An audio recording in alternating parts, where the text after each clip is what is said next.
अशोक वानखेड़े जी, Bharatiya Janata party में जब खासकर आदिवासी राष्ट्रपति की चर्चा जब चलनी शुरू हुई राष्ट्रपति चुनाव के पहले, तो जो पहला दूसरा नाम मेरे दिमाग में आया वो करिया मुंडा, जो 13 दिन की सरकार में भी मंत्री थे, मोरारजी सरकार में भी मंत्री थे, उनका नाम आया। कई लोगों ने कहना भी शुरू किया कि हो सकता है करिया मुंडा की तरफ भाजपा का नेतृत्व तो कहीं झुकता हुआ दिखे। फिर जोएल उराम का नाम आता है, दूसरे लोगों का भी नाम आता है, लेकिन यहाँ सवाल ये उठता है कि नरेंद्र मोदी जब भी इस तरह के का चुनाव करते हैं, तो चाहे रामनाथ कोविंद का चुनाव हो या द्रौपदी मुर्मू का चुनाव हो, एस्टेब्लिश लीडरशिप से इतर जाकर के जो चुनाव किया जाता है, ये परंपरा क्यों विकसित हुई? और इसी से लगा हुआ दूसरा सवाल भी लगे हाथ आपसे मैं कर लेता हूँ कि बतौर मुख्यमंत्री कमला बेनीवाल नाम के गवर्नर को नरेंद्र मोदी नहीं झेल पाए। प्रधानमंत्री बनने के बाद भी वो मुख्यमंत्री नरेंद्र मोदी की तरह ही व्यवहार करते दिखे। सीधे बर्खास्तगी नहीं की गई, बल्कि पूर्वोत्तर के एक छोटे राज्य में भेजा गया और तब उन्हें बर्खास्त किया गया, आपको याद होगा, गवर्नर कमला बेनीवाल को। तो इस परंपरा को निभाने वाले व्यक्ति जब देश के प्रधानमंत्री पद पर हो, ताकतवर माने जा रहे हो, उसमें द्रौपदी मुर्मू की भूमिका बतौर राष्ट्रपति आप किस प्रकार देखते हैं?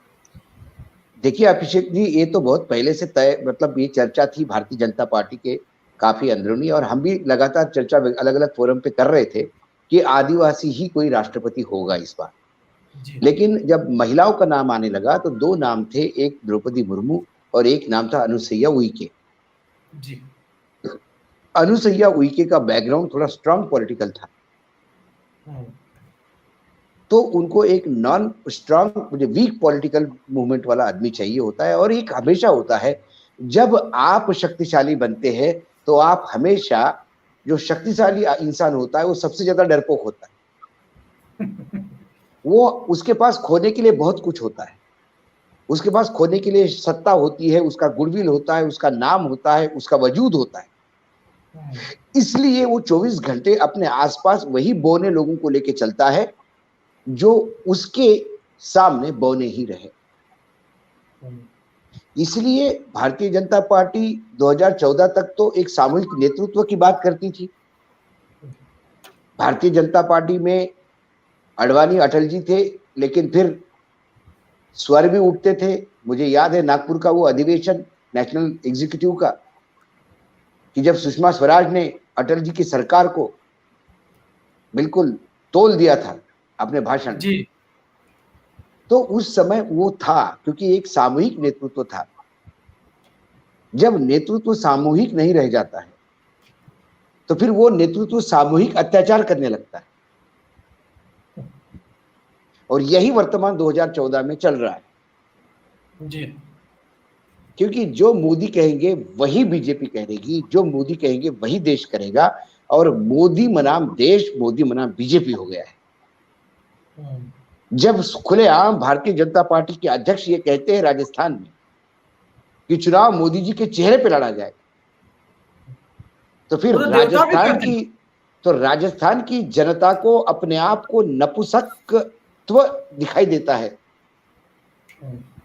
कि हमारे राज्य में ऐसा कोई नेतृत्व नहीं है बीजेपी के पास, ऐसा कोई नेता नहीं है बीजेपी के पास, तो जिसके सामने रख के चुनाव लड़ा जाए। उनके लिए भी प्रधानमंत्री का चेहरा चाहिए। जब अभिषेक जी घोषित रूप से ये कहते हैं कि नरेंद्र मोदी जी के चेहरे पे चुनाव लड़ा जाएगा, इसका मतलब फिर प्रजातंत्र और लोकतंत्र के मायने कहाँ है? आपको वोट राजस्थान के लिए चाहिए और आप वोट मांगते हो प्रधानमंत्री नरेंद्र मोदी के चेहरे पे, तो फिर राजस्थान में आप किसको मुख्यमंत्री बनाएंगे? क्या राजस्थान में वसुंधरा राजे को चेहरा सामने करने में आपको तकलीफ है? क्योंकि वसुंधरा उस अटल जी और अडवाणी जी की परंपरा की टीम मेंबर है जो सवाल पूछती है। जी। यहां सवाल पूछने वाले लोग नहीं चाहिए। इसलिए जब सत्ता निरंकुश हो जाती है तो फिर वो हमेशा अपने आसपास बौने लोग रखते हैं। मैं किसी व्यक्तिगत टिप्पणी नहीं कर रहा, मैं बार बार आपके चैनल के माध्यम से ये कहूं कि द्रौपदी मुर्मू को लेके ये टिप्पणी नहीं है। मेरे उनका संघर्ष, उनका फैमिली बैकग्राउंड और उनकी जिंदगी जीने के तरीके से मैं सैल्यूट करता। अशोक वानखेड़े जी, एक थोड़ा विषयांतर हो जाएगा, लेकिन एक सवाल जो आपने उठाया मैं भी देख रहा हूँ कि पूर्व के कैबिनेट्स को आप देखें, चाहे नरसिम्हा राव की कैबिनेट थी, जो डॉक्टर मनमोहन सिंह जैसे लोग उसमें पढ़े लिखे लोग हुआ करते थे, हाईली इंटेलेक्चुअल। चंद्रशेखर कैबिनेट को देखें तो सुब्रमण्यम स्वामी जैसे लोग हुआ करते थे जो भाजपा में है। देवगौड़ा की कैबिनेट में गुजराल साहब, इंद्रजीत गुप्त जैसे लोग थे। वाजपेयी कैबिनेट में अरुण शौरी जैसे लोग थे, जसवंत सिंह जैसे लोग थे। इस सरकार में इंटेलेक्चुअल लोगों को ये हार्वर्ड बनाम हार्डवर्क वाली परिभाषा में वो क्यों किनारे कर दिया गया है? न राष्ट्रपति भवन में इंटेलेक्चुअल चाहिए, पढ़े लिखे लोग चाहिए, ना कैबिनेट में चाहिए। देखिए क्या होता है अभिषेक जी, जब आप कहीं वक्तव्य देने जाते हैं, भाषण देने जाते हैं, बोलने जाते हैं, तो आप हमेशा ये देखते हैं कि श्रोता कैसे है। कवि भी पहले श्रोताओं को तोलते हैं और श्रोताओं के हिसाब से फिर कविता सुनाना शुरू कर देते हैं जी। तो हमारे मंत्रिमंडल में ये देखा जाता है कि प्रधानमंत्री कैसे है, फिर प्रधानमंत्री के लेवल पे जाके ही बात करते हैं। तो प्रधानमंत्री जी ने यदि ऐसी डिग्री हासिल की है एंटायर इंटरनेशनल पॉलिटिक्स, जो आज भी मैं ढूंढ रहा हूं कहाँ पढ़ाई जाती है, कौन सी यूनिवर्सिटी में कोर्स है, उसका हेड ऑफ द डिपार्टमेंट कौन है, जब ये मैं तमाम चीजें ढूंढता हूं तो एंटायर इंटरनेशनल पॉलिटिक्स की डिग्री जिसके पास हो, उसके सामने बड़े बड़े डिग्री होल्डर नतमस्तक हो जाते हैं, क्योंकि उनके पास ऐसी डिग्री है जो किसी के पास नहीं है, किसी के सोच के बाहर की डिग्री है, तो महामूर्ख करार दिए जाते हैं। आप कहना ये चाहते हैं? हाँ, श्रीकांत जिसका तो बिल्कुल। तो मैंने हमेशा यही कहा, मैं आपको फिर वही उदाहरण देता हूं कि एक राजा था, उसने तय कर लिया कि उसके बर्थडे के दिन वो ऐसा कपड़ा पहनेगा कि जो सबसे माहिम होगा, उसके जैसा मलमल, उसके जैसा सिल्क मतलब दुनिया में नहीं पैदा हुआ। सारे दुनिया से कपड़े लाए गए, हर सरदार कपड़ा पहन के दिखाते थे। वो बोलते थे फिर भी फील तो होता है कि कुछ वजन है शरीर पे।